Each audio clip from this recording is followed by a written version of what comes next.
बिस्मिल्लाहिर्रहमानिर्रहीम। अस्सलाम वालेकुम। आज हम पढ़ेंगे हरूफ से अल्फाज बनाना। सबसे पहले हम अलिफ मद्दा से अल्फाज बनाएंगे। अलिफ मद्दा थोड़ा सा लंबा बोला जाता है। अलिफ की आवाज़ आ है, अलिफ मद्दा की आ।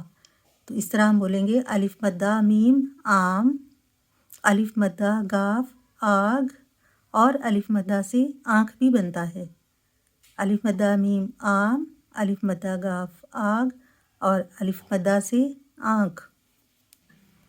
अलिफ से अल्फाज बनाएंगे। अलिफ अंडा, अलिफ अंगूर, अलिफ अंडा, अलिफ अंगूर।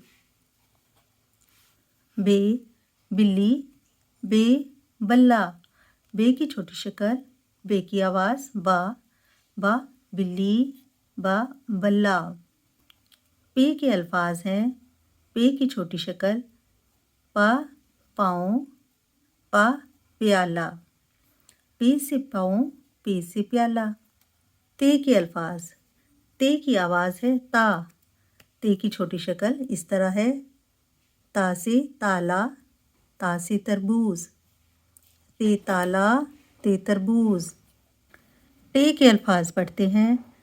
टे टमाटर, टे टोपी, टे की छोटी शक्ल इस तरह है और टे की आवाज़ है टा, टा टमाटर जैसे टे टमाटर, और टा टोपी, टे टोपी। से हम लफ्ज़ बनाएंगे समर, से समर, से की आवाज़ है सा, से समर, समर का मतलब है फल। सबक में हमने पढ़ा अलिफ मद्दा, अलीफ और बे के पूरे ख़ानदान से हरूफ बनाना।